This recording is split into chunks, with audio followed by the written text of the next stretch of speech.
Hi, my name is Natalie Thompson. I used to play rugby here at Utah State University for the club sports program when I discovered that many club sports officers don't have the experience to create social media graphics. I decided to gather some resources, compile them into a video to help future club officers learn the basics of creating a graphic. First, you'll hear from Tyler Knowles, Assistant AD to Digital Marketing and Creative Content within the Athletic Department. He will explain some basic design tips he uses while creating social media graphics on the daily for the 16 different athletic department sports. Next, you'll hear from me. I'll walk you through some basic tools in Photoshop and teach you how to make a simple graphic template that you can use for any social media platform. Last, you'll hear from Anel Schur, the Coordinator of Marketing for Campus Rec, who will explain everything that her team offers to help you as a club sport officer succeed in all things content creation. Alright, now it's time to hear from Tyler. Yes, my name is Tyler Knowles. I work in the Utah State Athletics Department. I'm the Assistant AD of Digital Marketing and Creative Content. I kind of handle the majority of our graphic design, as well as our social media and digital presence when it comes to marketing. I kind of look at what different sports teams do, what different people outside of the industry do when it comes to design elements. If I see something I like, if I see a font, I usually typically save that or bookmark it. And even if it's a small concept like a shape use or something like that, I'll kind of pull that off of there and do something that I've already done. For me personally, I like to keep things simple and clean. I find when you start adding too much to stuff, it kind of clutters it up and draws attention kind of all over the place instead of where you focus everything towards the middle. At least that's my approach. But yeah, those are some of my tips. Thanks, Tyler, for your tips and advice. Now I'll take over. First things first, we're going to click New File. We're going to create a custom template. If we look, there's a couple pre-made ones, but if we come over here to the right, you'll see the width and the height in pixels. You want to make sure you're in pixels. There's a couple different dimensions. The ones that I use are commonly used on Instagram, which are square, which is 1080 by 1080 pixels, vertical rectangle, which is 1080 by 1350 pixels, and horizontal rectangle, which is 1080 by 608 pixels. I prefer to use a vertical rectangle. I think it looks classy, but the others are great options as well. For this graphic, we're going to go ahead and use a vertical rectangle because that's my preference. The rest of these little boxes don't necessarily matter for our purposes, except for this white box. As you can see, when you click on it, it brings up a whole bunch of different colors. I'm going to go ahead and type in 63572, which is the official Utah State blue. And that will create the background of the template. I'll click Create, and here we have our template. So the first thing we're going to go ahead and do is we're going to drag and drop a picture into the middle of our new document. I have a couple pictures that I've already taken in front of a white backdrop. That's easiest for the purposes we're going to do, but you can use in-game photos, which I'll demonstrate later in the video. I'm going to go ahead and drag this picture over, and we'll wait for it to load here. Now I'm going to go ahead and show you guys how you can get rid of that white background and have a cutout of a picture. You're going to go ahead and right-click on your layer that has the picture, go down to Rasterize Layer, and then you'll see this pop-up dialog box that says Remove Background. Click on that and it will do a pretty good job if you're in front of a solid background. If not, click on the mask, which is right next to your picture under your layer, and click Select and Mask on the new pop-up box. This will bring up a bunch of options, which you can mess around with and see the way that they affect things. Some of these effects you might want to use, but there's only one that's super important for our purposes, and that's going to be the Shift Edge tool. I'll go ahead and show you what it looks like just by clicking around, and you can see that the edge kind of shifts inward and outward to get rid of a little bit more of that white background.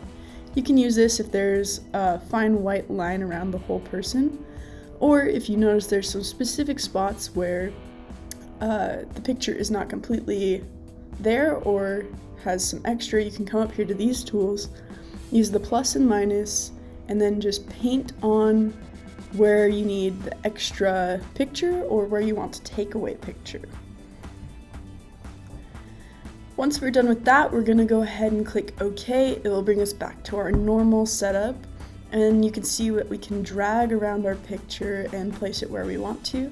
If you hit Command T on a Mac, you'll be able to pull up the transformation box, and you'll be able to adjust that accordingly.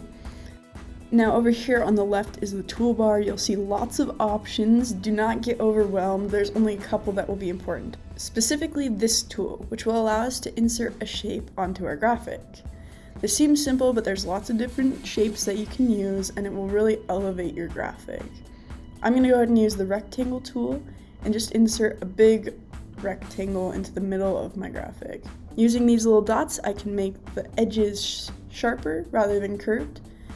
And then if I go ahead and click on the layer, you'll see this new dialog box pop up, which gives you an option to fill the shape. By clicking on that colorful box, it brings up the color picker, and I can pick any color on the spectrum that I want. I'll pick white, and then you're going to want to make sure your stroke is invisible. The stroke is just a thin border around the outside of your shape, and having no stroke will make things look a little bit more clean. Now you can see my picture's behind this box, and I want her to be in front of it.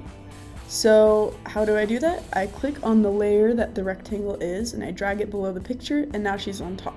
Kind of like stacking papers. Whatever's on top will be seen first. Now we'll be adding text by clicking the text tool on the left side of the screen. You'll see it looks like a little T, and you can go ahead, click anywhere on your graphic, and start typing any text you want. You'll see me make some minor adjustments as to color. I want it to be white. As for fonts, we're going to go ahead and use Impact. It's modern, it's athletic looking, and it's cohesive with Utah State. Next, you'll see this drop-down menu you can use to change font size, or you can use this scroller option to increase the size of your font. There's a couple other options, such as spacing between lines and spacing between characters. You can use those at your own discretion. You'll see me go ahead and make a couple more adjustments before ultimately deciding where I want to place the text on the page. Remember, Command T will get you the transform box up on the screen that you can adjust the size of your picture, shape, or text. Now I'm going to go ahead and drag a logo onto the screen from my saved folder. You can find the Utah State logos on the Team Resources page and other team logos just through a Google search. I make a couple more adjustments here, trying to figure out what will look best, and this you can do several times throughout creating your graphic. You'll want to figure out what looks best on the page, and you can always adjust it no matter how far you've gone in. Ultimately, I decide that I want to shrink down my picture and put her behind my game day text, but I don't want her legs to be showing. I'll show you how to fix this. If you come over to the layers, you'll see I click on the mask, and then I clicked select and mask on the new pop-up tab. I'm going to go ahead and use the subtraction brush to go ahead and paint away everything that I don't want to be seen on screen. I'll increase the size, and you can see me getting rid of those here. When I click done, I'll drag the layer below the game day text and the rectangle to put her behind the game day text. I'll make a couple more adjustments here, adding text to show that we're playing against Michigan, and then I'll select all of my layers and move them down. I'll add in a couple more boxes, and you can see me here just making some design choices, which is completely up to you at this point. I try to keep in mind Tyler's advice when he says, keep it simple. You want it to look clean, you don't want to overwhelm people with too much text or too many things going on. So I keep it simple, and I have a basic graphic here. However, I want to elevate my graphic more, and I'm going to do that by going on Google, finding an image of a textured background. This will allow you to bring some more life to that plain blue background. I have a couple saved already, and I like the stripes the best for rugby. So I'm going to drag that over, drop it on top of my Photoshop file, and just kind of resize it to be the way I want it to. Now, as you can see, it looks a little weird, but we're going to drag it down to the very bottom. We're going to unlock our background layer, and we're going to drag it above the stripes. So now the stripes is below our background layer. We're going to go up here to opacity, and we're going to drag it down, and you'll be able to see the stripes start to shine through that blue layer.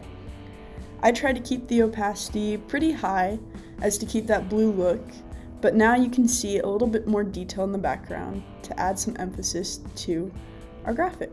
I'm going to add in a couple more things that I have saved, and now I'll show you that you can use in-game photos and still cut them out the same. It will be a little bit more difficult for Photoshop to find what subject you're trying to highlight, but you can just go in with your add and subtract brush tool, and you'll see me roughly do it here, find exactly what I want to have on screen.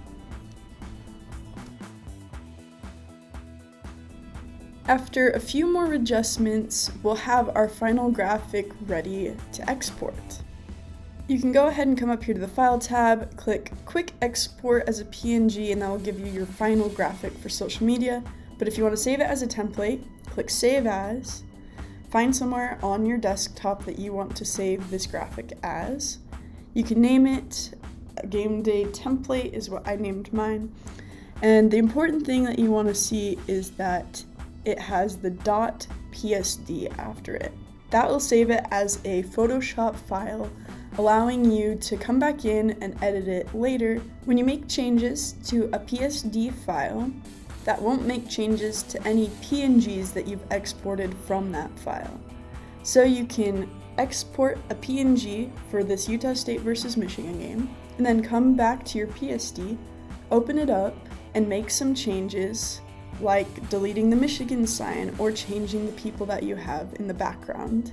And your PNG that you exported earlier with the Michigan symbol on it will stay the same. Now let's hear from Anel. My name is Anel Schur. I am the coordinator of marketing for Campus Recreation. I am here to help out all the club sports in any of your marketing needs.